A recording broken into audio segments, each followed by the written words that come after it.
Here's something good. Somewhere today, in a place that looks completely ordinary, someone is quietly running out of options. Maybe it's a grocery total that climbed too high after milk and bread and the one small treat they hoped they could keep. Maybe a prescription that costs more than the week can hold. Maybe a meal they almost talked themselves out of ordering. Because dignity is expensive when money is thin, and hunger makes every public moment feel louder. You've seen the posture. Eyes down. Shoulders tight.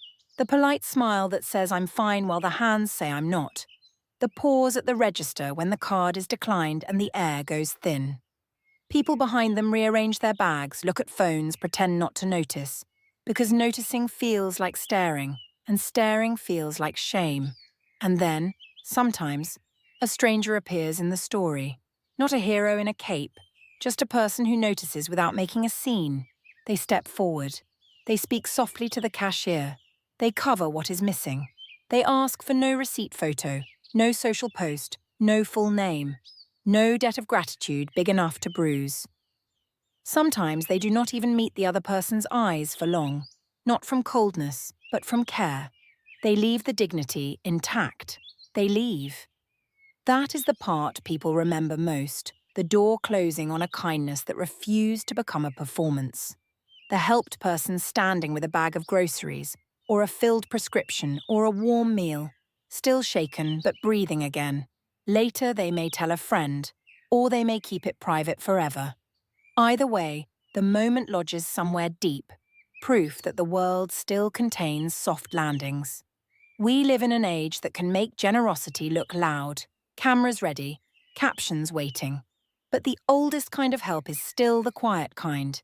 It protects the other person's face. It lets them keep their name. It says, "You do not owe me your story in exchange for surviving this hour. You do not owe me tears as payment. You only owe yourself the chance to walk out lighter than you walked in. If you have been helped like that, you know the aftertaste. Not shame, relief. A sudden belief that strangers are not only threats or obstacles. If you have been the stranger, you know the other secret. It feels good to give without collecting applause. It returns you to yourself, to the version of you that notices and acts, and asks for nothing back. This video is not asking you to fix everything. It is asking you to keep your eyes open for one small mercy you can afford. A coffee, a fare, a bag of groceries, a moment of patience with someone unraveling in public. Because patience is kindness too, and it costs nothing but attention. Because somewhere, someone is one kindness away from breathing again, and you might be walking past them, right now, with exactly enough to help, and exactly enough privacy to keep it beautiful.